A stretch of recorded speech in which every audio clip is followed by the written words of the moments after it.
ओम साईं राम। आप सभी को मेरा प्यार भरा प्रणाम। आशा करती हूँ आप सब ठीक होंगे। आपका स्वागत है अपने YouTube चैनल भक्ति आराधना में।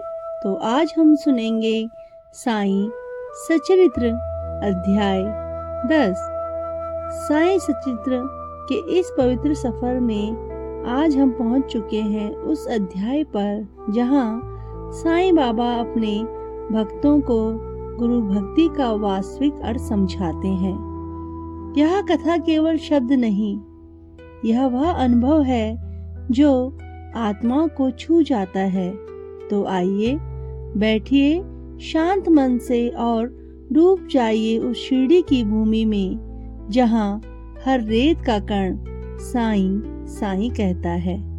ओम साईं राम। गुरु की महिमा और अनुभव का ज्ञान। शिरडी का वह शांत वातावरण, धूल में सौंधी सुगंध थी और मस्जिद के आंगन में साईं बाबा अपने भक्तों के साथ बैठे थे। चूल्हे में जलती लकड़ियों की टपकती आवाज जैसे कोई अदृश्य संगीत रच रही हो। साईं बाबा उस दिन कुछ गहरे विचारों में डूबे थे। भक्तों में हेमांत पंत भी बैठे थे, वही जिन्होंने साईं सचरित्र की रचना की। उनका मन सवालों से भरा था। क्या बिना गुरु के भगवान को पाया जा सकता है? क्या केवल भक्ति से मुक्ति मिलती है या किसी मार्गदर्शक की आवश्यकता होती है? बाबा ने मुस्कुराकर उनकी ओर देखा। उनकी दृष्टि में करुणा, प्रेम और ज्ञान की चमक थी। बिना कुछ कहे भी मानो उन्होंने हेमांत पंत जी के मन को पढ़ लिया। गुरु की आवश्यकता का प्रसंग। बाबा ने कहा, अरे बच्चों, यह संसार एक विशाल सागर है। हर मनुष्य एक नाव है, लेकिन नाव को पार लगाने के लिए पतवार चाहिए और वह पतवार है गुरु। बिना गुरु के यह नाव बीच भंवर में अटक जाती है। सभी भक्त मौन थे। बाबा के शब्द किसी अमृत की तरह उनके मन में उतर रहे थे। बाबा ने आगे कहा, गुरु वह है जो अंधेरे में दीपक बनकर मार्ग दिखाता है। भगवान तक पहुंचाने का रास्ता भी वही बताता है। भगवान सर्वव्यापक है, परंतु उन्हें देखने की दृष्टि गुरु ही देता है। उदाहरण द्वारा शिक्षा। बाबा ने पास रखे एक दीपक की ओर इशारा किया। उन्होंने कहा, देखो, यह दीपक तब तक प्रकाश नहीं देता जब तक उसमें तेल और बत्ती ना हो। वैसे ही ज्ञान तभी जगता है जब गुरु कृपा का तेल और भक्ति की बत्ती हो। सभी भक्त उस क्षण स्तंभ रह गए। यह कोई साधारण उपदेश नहीं था, यह तो आत्मा के भीतर उतरने वाला अनुभव था। हेमांत पंत जी का संशय और बाबा का उत्तर। हेमांत पंत जी ने झुककर पूछा, बाबा, क्या हर व्यक्ति को गुरु की आवश्यकता होती है? बाबा ने मुस्कुराकर उत्तर दिया, हाँ, जैसे हर बच्चा चलना सीखने के लिए सहारा चाहता है, वैसे ही हर आत्मा को सत्य का सहारा गुरु के रूप में चाहिए। जब तक अहंकार जीवित है, तब तक ज्ञान अधूरा है। गुरु उस अहंकार को मिटाता है। अनुभव का महत्व। बाबा ने फिर कहा, केवल सुनना या पढ़ना काफी नहीं। जब तक अनुभव नहीं होगा, तब तक सत्य अधूरा है। शक्कर देखकर कोई उसकी मिठास नहीं जान सकता, उसे चखना पड़ता है। वैसे ही भगवान को जानने के लिए अनुभव आवश्यक है। बाबा के शब्द जैसे सीधे हेमांत पंत जी के हृदय में उतर गए। उन्होंने अनुभव किया कि साईं केवल एक फकीर नहीं बल्कि ज्ञान का स्रोत है। एक संकेत, मौन में मिला उत्तर। एक दिन बाबा ने मौन साधा।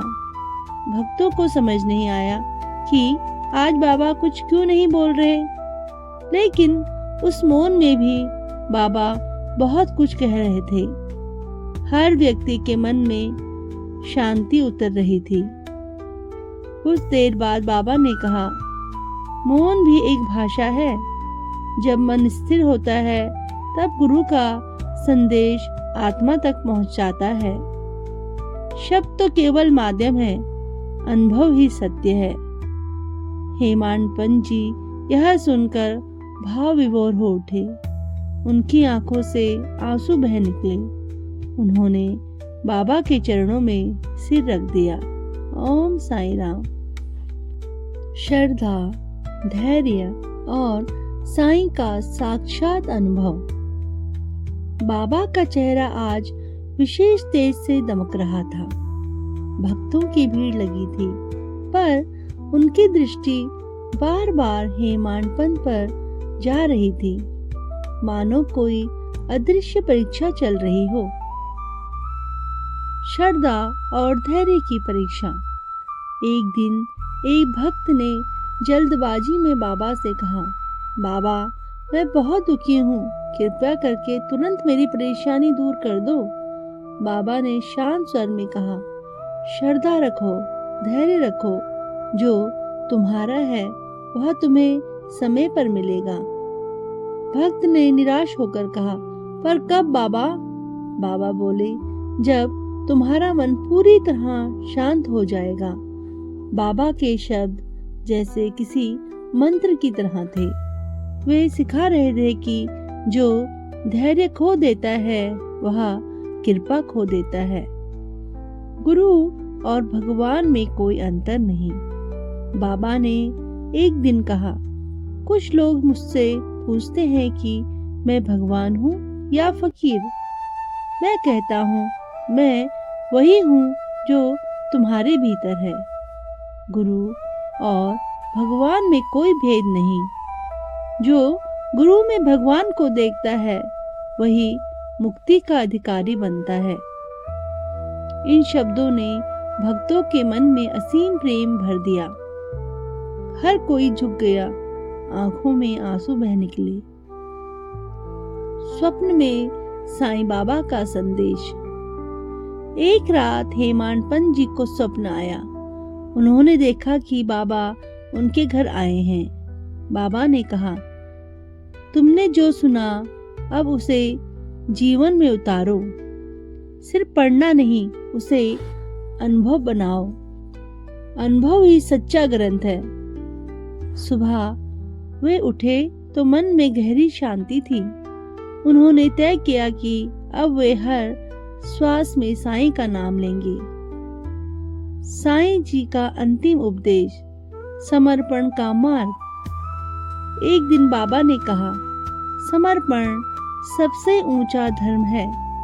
जो अपने अहंकार, भय और इच्छा को गुरु के चरणों में रख देता है वह सच्चा भक्त है। भगवान की कृपा उसे अपने आप मिल जाती है। बाबा की वाणी में वह शक्ति थी जो जीवन का अर्थ बदल दे।